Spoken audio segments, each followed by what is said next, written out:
La Biblia no es un libro de fábulas cómodas, ni de historias que podemos leer con la mano en el corazón. En sus páginas encontramos familias rotas, decisiones reputadas como privadas que terminan reconfigurando el mapa de naciones enteras, y relatos que nos obligan a mirar el lado oscuro de lo humano sin apartar la mirada de la gracia de Dios. Sangre y maleficio. El impacto de hermanos que traspasan límites no es un tema que podamos pasar por alto con ligereza. Hoy vamos a entrar en esos relatos para aprender por qué importan, qué nos enseñan sobre la sabiduría divina y cómo la misericordia de Dios llega incluso a los lugares más sombríos. Desde el inicio, la Escritura registra la dificultad de la condición humana. En Génesis vemos una humanidad que crece desde una pareja original. Al principio, la proximidad genética era una realidad ineludible porque la población era mínima. Pero registrar hechos no es aprobarlos. La Biblia escribe lo que pasó y lo hace con la clara intención de que observemos, aprendamos y seamos advertidos. A medida que la historia avanza, Dios establece límites y leyes, como las que encontramos en Levítico 18 y 20, que protegen la dignidad humana y la salud de la comunidad. Esas leyes no son caprichos rituales, son medidas de prudencia y de amor divino para evitar el dolor que ya había mostrado su rostro. ¿Por qué entonces leer relatos incómodos como el de Lot o el de la casa de David? Porque en esos textos se nos muestra la trayectoria del pecado, cómo una decisión personal puede corroer el tejido familiar y desde ahí alcanzar a ciudades y pueblos. No se trata de morbo, se trata de diagnóstico. La palabra registra con sobriedad los hechos para que podamos ver las consecuencias, morales, sociales y, sí, también biológicas, del quebranto de los límites que Dios impuso para la vida buena. Si esta palabra te está tocando y buscas enseñanzas profundas que fusionen exégesis y aplicación pastoral, suscríbete y activa la campanita. Quédate conmigo. Lo que sigue exige atención. Consideremos primero la elección de Lot. El relato comienza con una decisión que a simple vista parece práctica. Lot elige las llanuras fértiles del Jordán porque la tierra se veía próspera. Abraham, por su parte, se queda en la región montañosa. Pero esa elección geográfica tiene una dimensión moral y espiritual. La Biblia nos muestra que Lot miró y eligió lo que a los ojos parecía mejor, pero que lo llevó a un entorno donde la moralidad social se había erosionado. Génesis 13 y 14 trazan ese telón de fondo, la prosperidad ligada a la amenaza de contaminación moral. Este es un primer punto que queremos notar. Las decisiones de ubicación, físicas pero también relacionales, moldean el carácter y la autoridad de una familia. La tragedia se intensifica cuando la ciudad de Sodoma y su pareja Gomorra alcanzan un grado de corrupción tal que el juicio divino cae sobre ellas. En el relato de Génesis 19, la destrucción es dramática. Fuego y azufre caen sobre los viciosamente cerrados centros urbanos. Lot, su mujer y 2 hijas huyen, y refugiados en la espera y el desconcierto, buscan seguridad en la oscuridad de una cueva. Allí, en la soledad de lo que queda, ocurre una decisión que será semilla de naciones. Las hijas de Lot, convencidas de que la humanidad había sido aniquilada y movidas por el temor a extinguir la línea familiar, trazan un plan que resulta en el embarazo de su padre. El texto bíblico describe el hecho de modo sobrio y sin glorificación. Registra la acción y sus consecuencias. No es necesario recrear imágenes crudas para comprender la gravedad ética del suceso. Lo que importa es la dinámica, mujeres que han vivido la violencia de una ciudad corrompida, una familia deshecha, el padre incapaz de ejercer la autoridad protectora y una desesperación que convierte la estrategia de preservación en violación de un límite moral fundamental. La narrativa no pretende justificar a las hijas ni exonerar la fragilidad de Lot. muestra cómo, cuando la brújula moral se pierde, los intentos de supervivencia pueden generar nuevas ondas de dolor. Del encuentro en la cueva nacen dos hijos, Moab y Ben-Ammi. Ben-Ammi, como aparece en algunas variantes textuales, Ben-Ammi en otras traducciones. Estos nombres no son meros datos genealógicos, son el principio de identidades nacionales. Moab se convierte en progenitor de los moabitas, Ben-Ammi en origen de los amonitas. Es aquí donde la dimensión personal se vuelve geopolítica. El fruto de una decisión familiar configura futuros pueblos que siglos después jugarán papeles decisivos en la relación con Israel. La historia nos enseña que los actos privados no permanecen aislados, se perpetúan en sangre, memoria y cultura. La relación entre Israel y los pueblos de Moab y Amón será compleja y, en demasiadas ocasiones, tensa. En Deuteronomio 23 encontramos regulaciones que reflejan una distancia precisa entre Israel y esos extranjeros. Regulaciones que hablan de memoria histórica y de prevención cultural. No se trata de venganza eterna, ni de una teología de maldición inmutable, sino de medidas prácticas para preservar la identidad y la salud religiosa de la comunidad electa. Los moabitas y amonitas aparecen a lo largo de los libros históricos como vecinos que mantienen una mezcla de competencia, conflicto y, en algunos casos, tentación religiosa. Recordemos episodios donde Israel se ve seducido por cultos ajenos y prácticas que dañan la fidelidad al Señor. Es importante enfatizar aquí una verdad pastoral. La Escritura no busca estigmatizar descendientes ni presentar la paternidad como fatalidad irrevocable. La Biblia muestra la realidad. Actos del pasado generan dinámicas. Esas dinámicas requieren atención, arrepentimiento y, en muchos casos, reparación. Pero la historia bíblica no se detiene en la condena. A través del hilo de los siglos, Dios continúa a obrar de maneras que rompen patrones y restauran lo quebrantado. Volvamos a Lot por un momento para mirar el retrato moral y psicológico que el autor bíblico nos ofrece.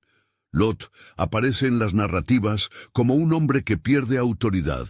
Su elección de lo fértil le da provisión, pero le quita el fundamento pastoral sobre su casa. Su mujer, insuficientemente protegida, se vuelve símbolo de lo que ocurre cuando la obediencia falla. Su transformación en estatua de sal es una imagen poderosa sobre la mirada atrás de quienes no ponen su confianza al resguardo divino. Las hijas, por su parte, pasan de ser víctimas de un entorno hostil a tomar la iniciativa para asegurar descendencia. Esta mezcla de victimización, agencia defectuosa y desesperación resume cómo el pecado y la supervivencia pueden enredarse hasta producir consecuencias históricas. No debemos caer en simplificaciones que disculpen ni en explicaciones que condenen sin matiz. Las hijas tomaron una decisión equivocada en un contexto de trauma. Fueron mujeres formadas por la violencia de Sodoma, y su acto nace tanto de necesidad como de una lógica cultural que primaba la continuidad del linaje.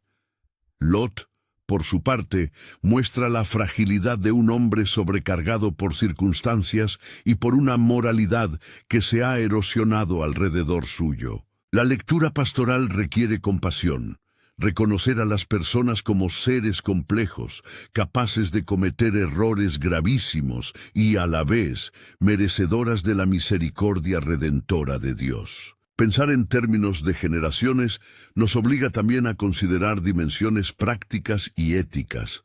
La endogamia, entendida simplemente como el cruce entre parientes cercanos, puede producir efectos biológicos y sociales que la tradición legal mosaica buscó evitar.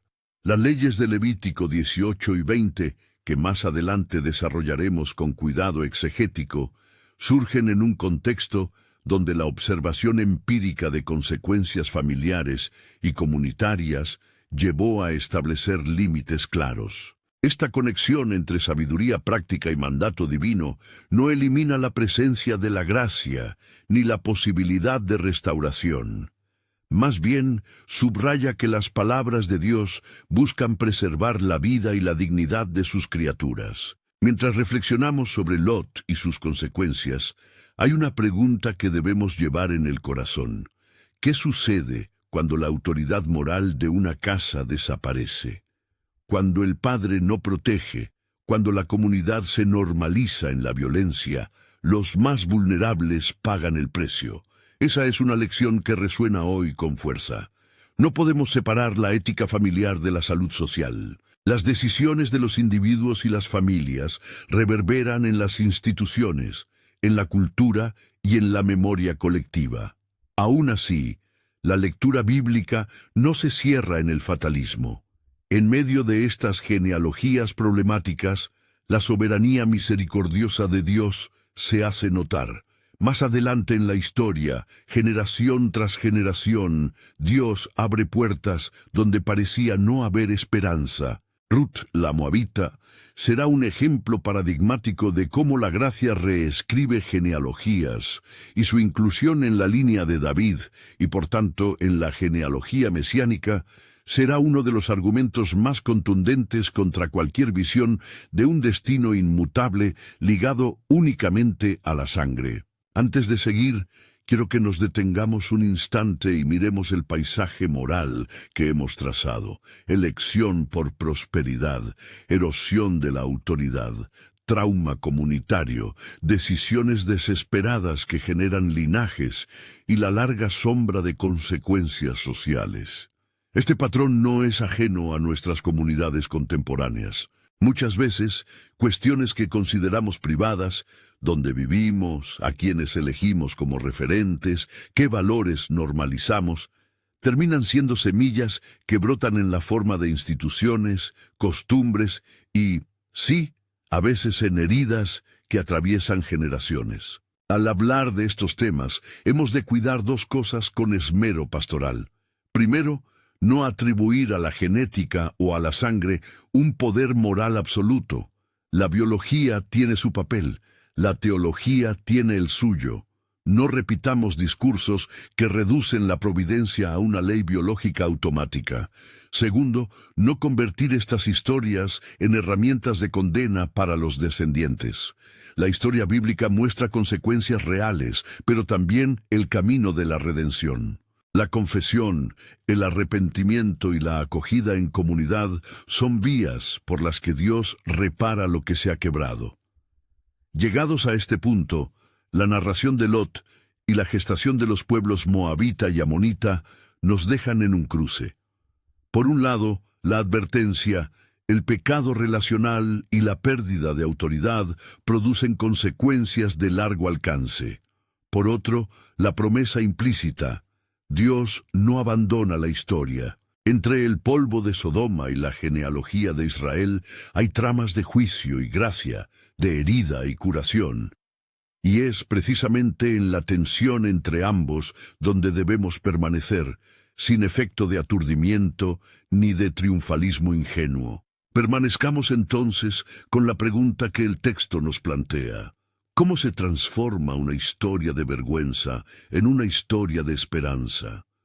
¿Cómo puede una nación nacida en circunstancias tan oscuras llegar a convertirse, siglos después, en el origen de una mujer que será honrada por su fe y finalmente incluida en la linaje del Salvador? Esa pregunta es la que nos llevará al siguiente bloque.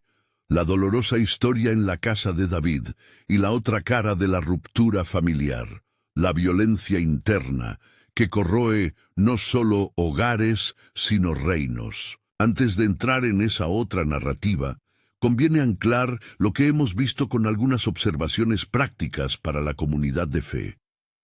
Cuando en una familia falta la autoridad sana, no autoritaria, sino protegora y formadora, los vacíos se llenan con alternativas peligrosas. Las leyes de la ley, Levítico, y la sabiduría judicial de la tradición no solo prohíben, enseñan, Enseñan que la vida florece cuando los límites cuidan la dignidad y cuando la comunidad acompaña el dolor. Enseñan también que la redención es posible. Ninguno de los relatos bíblicos termina sin el horizonte de la gracia. En el temor reverente que nos provoca la crudeza del pasado, no podemos olvidar que la Escritura es la historia de un Dios que suple, corrige y restaura. Es en esa dinámica donde se sustenta nuestra esperanza pastoral. Si las acciones humanas han dejado huellas que atraviesan generaciones, la gracia de Cristo ofrece caminos de reconciliación que rompen esquemas y permiten que el miedo no sea el último dictado en una familia ni en una comunidad. Ahora nos preparamos para otro ejemplo que muestra cómo la violencia dentro de una casa puede desbordarse en desastre político y social. La tragedia en la casa de David. Allí encontraremos un cuadro donde la intimidad del pecado, la violación de Tamar por su propio hermano, desencadena una cadena de venganza, fractura y guerra civil que culmina en un reino herido. Al comparar la historia de Lot y la de David, veremos que la consecuencia del quebrantamiento de límites familiares no es un fenómeno ideológico abstracto, es una realidad que se manifiesta en personas concretas, con rostros, nombres y destinos. Pero antes de entrar en 2 Samuel y en la compleja psicología de una corte real, detengámonos un momento en una verdad pastoral que une ambos casos: la necesidad de autoridad protectora y la urgencia de comunidades que no escondan el mal bajo la alfombra. Cuando la vergüenza se internaliza y los líderes no actúan con justicia, el tejido social se deshace. La historia bíblica nos lo muestra una y otra vez, no para que nos regocijemos, sino para que actuemos con sabiduría y compasión hoy. En el siguiente tramo exploraremos la casa de David, el acto, la reacción del padre, la venganza fratricida y la desintegración política. Ahí podremos ver cómo el pecado privado abre brechas públicas y por qué la ley, la pastoral y la comunidad deben trabajar juntas para prevenir y reparar. Mientras tanto, mantengamos en el corazón la certeza de que la misericordia divina no es menos real por el espesor del pecado. De la cueva de Lot hasta la casa de David, la Escritura avanza hacia la sorpresa final, donde incluso de linajes manchados puede brotar la esperanza. En la casa de David encontramos otro espejo que refleja con crueldad y precisión cómo la violencia interna de una familia puede desencadenar un seísmo político. El relato de 2 Samuel 13 no es un episodio menor ni un detalle accesorio en la biografía de David. Es una herida abierta que termina por fracturar el reino. Allí están Amnón y Tamar, figuras con nombres propios y rostros humanos. Allí está la falla ética de una corte que calla.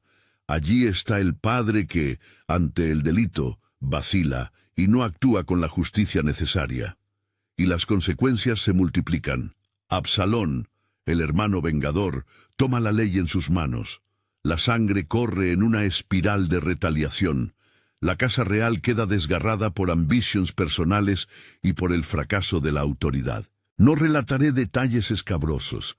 El texto bíblico registra lo ocurrido y lo hace con la sobriedad que exige una narración inspirada. Lo que sí conviene recalcar es la secuencia causal que el autor saca a la luz.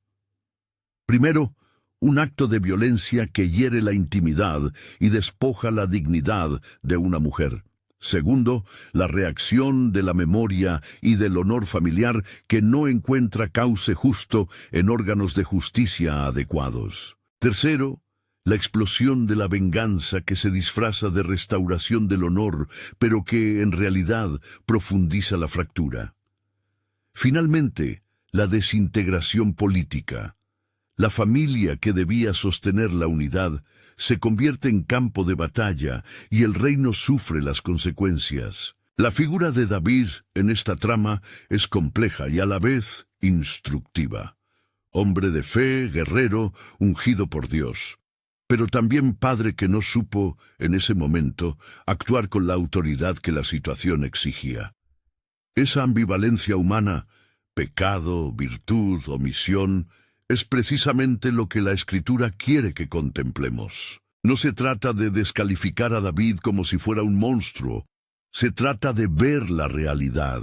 Incluso los líderes escogidos por Dios pueden fallar, y esas fallas no quedan sin efecto. De la misma manera, las omisiones de líderes hoy, en hogares, iglesias o instituciones, dejan huellas que atraviesan generaciones. Al mismo tiempo, el relato presenta a personajes secundarios que no son meras sombras. Jonadab, consigliere de Amnón, Aitofel y Husai, que contribuyen a la intriga política. Joab, estratega de guerra. Natán, el profeta que más tarde confrontará al rey. El tejido de relaciones en torno a este crimen muestra cómo una falta íntima puede ser instrumento de cambios estructurales. La historia termina con guerra, con muerte y con un reinado herido que, aunque restaurado en lo formal, nunca será igual. La enseñanza pastoral es contundente. El desorden en la casa tiene resonancias públicas. Al reflexionar sobre estas dos historias, la cueva de Lot y la casa de David, emergen patrones claros. En ambas, la pérdida o el desgaste de la autoridad protectora deja vacíos que se llenan con violencia, decisión desesperada o venganza. En ambas, lo privado se hace público y crea consecuencias colectivas. Y sin embargo, en ambas, la narrativa bíblica no se detiene en la condena eterna. Hay espacio para la restauración, aunque el camino para ella sea largo y pedregoso. Es el momento de mirar la legislación que Dios revela a Israel y entenderla en su propósito práctico y espiritual. Levítico 18 y 20 no son listados arbitrarios de prohibiciones.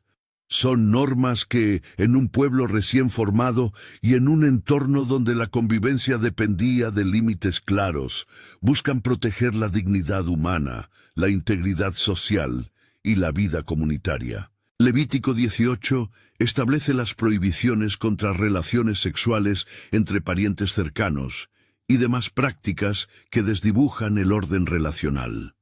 Levítico 20, por su parte, regula las consecuencias y reafirma la seriedad con que la comunidad debe cuidar sus normas. En su núcleo, estas leyes sostienen una lógica. Los límites no existen para oprimir, sino para proteger. Exégesis pastoral. ¿Por qué estas prohibiciones? Primero, para preservar la estructura del hogar como espacio de seguridad. Segundo, para evitar que la sexualidad sea instrumento de dominación dentro de la familia. Tercero, para prevenir consecuencias sociales y, según la observación empírica de la época, problemas comunitarios repetidos. No podemos reducir esas sanciones a una mera regulación moral abstracta. Respondían a una necesidad de protección en contextos donde la cohesión social era frágil y la supervivencia de la comunidad dependía de normas que cuidaran la reproducción y la salud relacional. Al mismo tiempo, hay que recordar el matiz teológico que el DNA ya nos señaló. La legislación mosaica no pretende ser un catálogo de castigos biológicos automáticos, ni una lista que explique cada enfermedad o adversidad como retribución directa por el pecado de un antepasado. La Escritura, con sabiduría, distingue entre pecado individual, consecuencias morales de las acciones y la posibilidad abierta de la gracia. Por eso es necesario mantener dos afirmaciones simultáneas en tensión: la presencia real de consecuencias generacionales y la plena posibilidad de restauración mediante el arrepentimiento y la acción redentora de Dios. Para algunos oyentes, la cuestión de la herencia biológica puede sonar como una prueba de la sabiduría preventiva de esas leyes. Aquí conviene incorporar con prudencia lo que la ciencia puede aportar, sin reducir la discusión a determinismos mecánicos. En la historia secular encontramos ejemplos que ilustran los riesgos de la endogamia cuando se mantiene de manera prolongada. En ciertos linajes reales del antiguo Egipto y en dinastías europeas como los Habsburgo, la práctica de casarse entre parientes cercanos tuvo efectos visibles en la salud y en la estabilidad genética de la familia. En el caso de Tutankamón, por ejemplo, investigaciones modernas han sugerido cruces endogámicos en la familia real que pudieron contribuir a problemas físicos y a la fragilidad de algunos individuos. En los Habsburgo, la repetida consanguinidad terminó produciendo rasgos fenotípicos notorios y una mayor aparición de enfermedades heredadas. Pero hay dos advertencias necesarias. La primera, la evidencia arqueológica e histórica debe manejarse con cautela y siempre en diálogo con expertos. La segunda, la genética, no es destino moral ni teológico. Desde el punto de vista biológico, la consanguinidad aumenta la probabilidad de que genes recesivos perjudiciales se expresen, porque eleva la homogeneidad genética y la coincidencia de variantes malas en ambos progenitores. Esto explica por qué, en poblaciones pequeñas o en linajes que se cierran, aparecen más frecuentemente ciertas enfermedades hereditarias. Sin embargo, esto es un riesgo estadístico, no una sentencia divina inmediata. Dios, en su soberanía, opera en la historia de maneras que trascienden la explicación puramente biológica. La tensión entre causalidad natural y providencia espiritual debe manejarse con humildad teológica. Reconocer lo que la ciencia describe sin convertirla en la última palabra sobre la acción divina. Ahora bien, si enfatizamos las consecuencias, podríamos caer en un fatalismo paralizante. Aquí entra la otra cara de la historia bíblica, la gracia que devuelve dignidad y transforma genealogías. Pensemos en Ruth, la moabita, cuyo nombre aparece con honores en la genealogía de David, Ruth 4, cf. Mateo C1. Ruth es la demostración más clara de que los linajes nacidos en circunstancias oscuras no están condenados a perpetuar un destino de rechazo. Al contrario, la fe, la lealtad y la fidelidad pueden reescribir historias.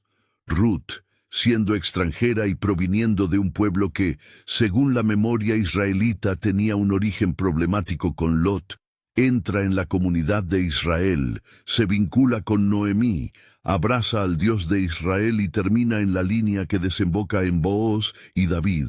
Esa inclusión extranjera en la genealogía del rey y a través de David, en la genealogía mesiánica, es un testimonio potente. La historia de Dios no se limita a limpiar linajes, los hace instrumentos de su promesa. La historia de Ruth nos enseña varias cosas. La primera, que la conversión es real y transforma identidades. La segunda, que la comunidad de fe puede acoger y restaurar. La tercera, que Dios puede usar aquello que nació en la falla para realizar su propósito de salvación. Así, la paradoja se muestra con fuerza pastoral. De la cueva más oscura puede brotar un nombre que será bendición. La genealogía que une Moab a David no es una apología de lo ocurrido en la cueva, sino una demostración de la capacidad redentora de Dios para obrar incluso a través de historias dolorosas. Llegamos entonces a la parte que debe movernos del diagnóstico a la praxis. ¿Qué hacemos nosotros hoy, como comunidad de fe, cuando nos enfrentamos a testimonios de ruptura familiar, abuso, patrones repetitivos y heridas que se transmiten de generación en generación? Aquí propongo, con humildad pastoral, caminos concretos que mezclan la proclamación de la verdad con el acompañamiento terapéutico y el ejercicio de la gracia. Primero, nombrar y proteger. Ninguna iglesia, ningún hogar puede construir sanidad si no reconoce la realidad del daño. Proteger a las víctimas es la primera y no negociable prioridad. Escucha, acompañamiento psicosocial, medidas de seguridad y, cuando sea necesario, denuncia ante las autoridades competentes. La pastoral no sustituye a la justicia, la complementa. Proteger no es solo retirar la amenaza física, es también validar el dolor, dar seguridad afectiva y crear protocolos claros contra el abuso. Segundo, la confesión y el arrepentimiento como pasos necesarios. Hablar del pecado en la casa no es culpar, sino ofrecer esperanza. Es reconocer lo ocurrido y abrir un camino de reconstrucción. El arrepentimiento auténtico, acompañado de acciones concretas de reparación, abre puertas de restauración. Para líderes y padres, esto implica asumir responsabilidad, buscar mención especializada y reparar en la medida de lo posible los daños causados. Tercero, terapia y acompañamiento profesional.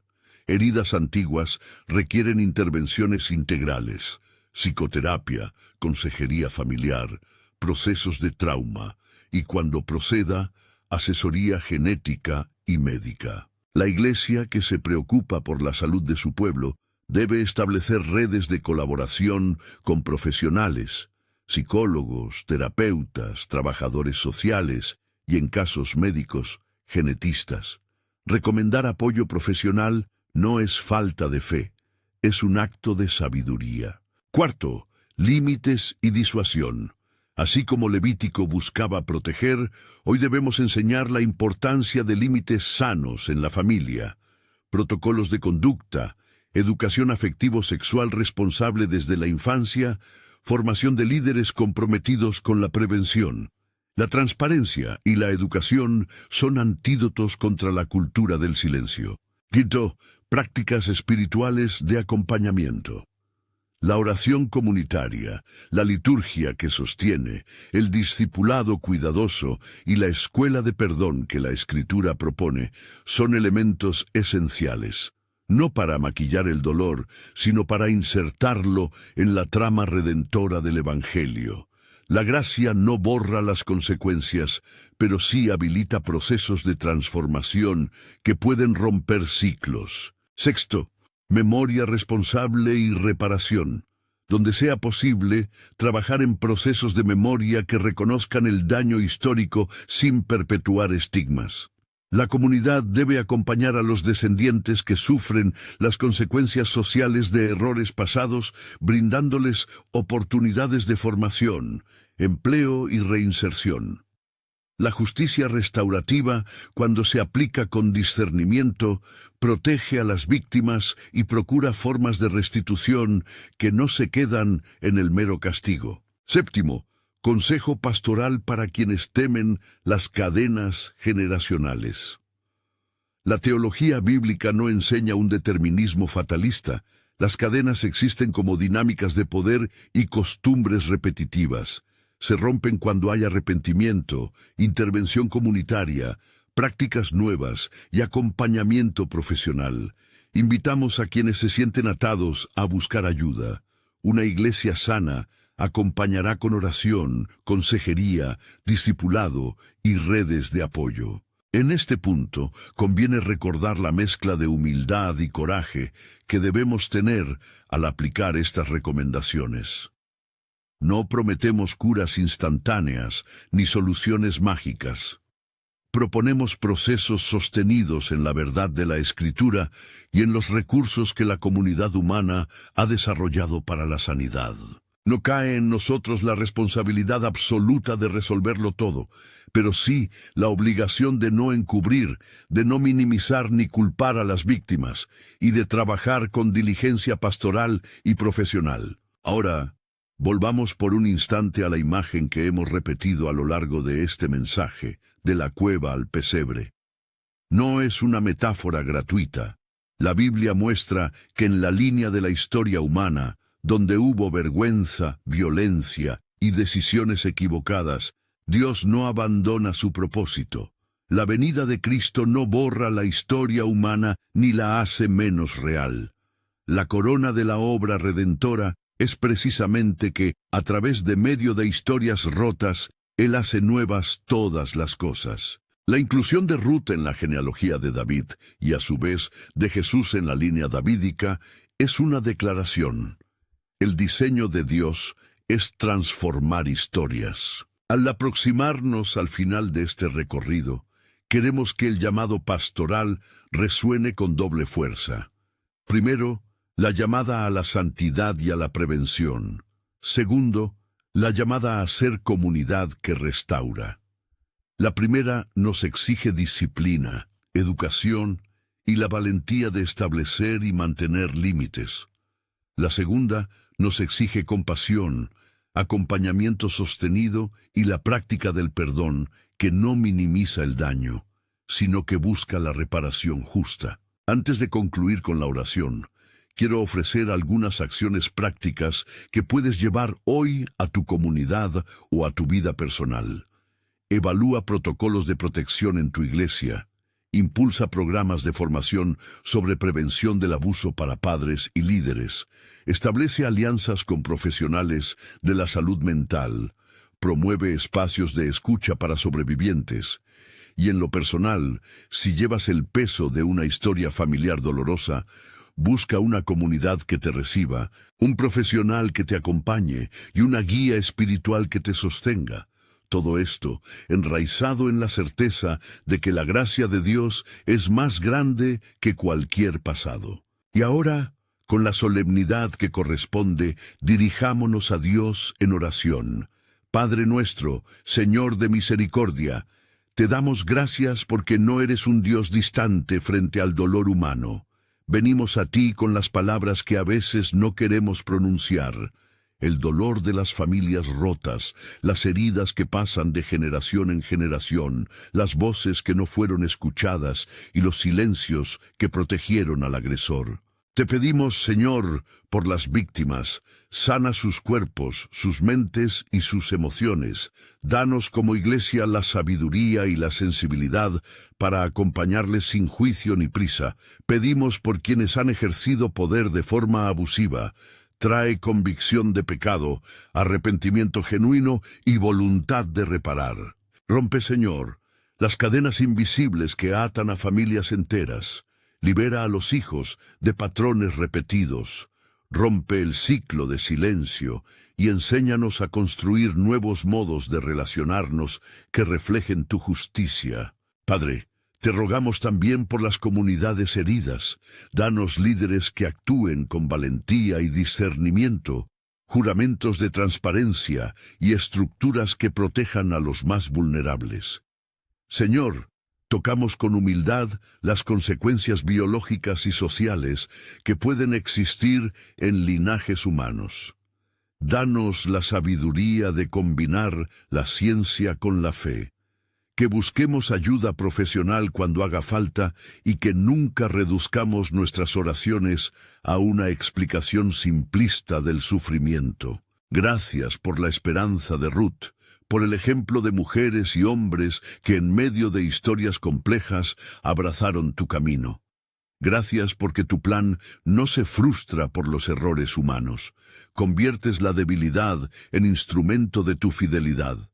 Haznos instrumentos de reconciliación, que nuestras palabras curen, que nuestras acciones restauren y que nuestros corazones no cierren la puerta a los que buscan rehabilitación. Confiamos en ti, Señor, creyendo que la redención que prometes es más fuerte que cualquier sombra del pasado.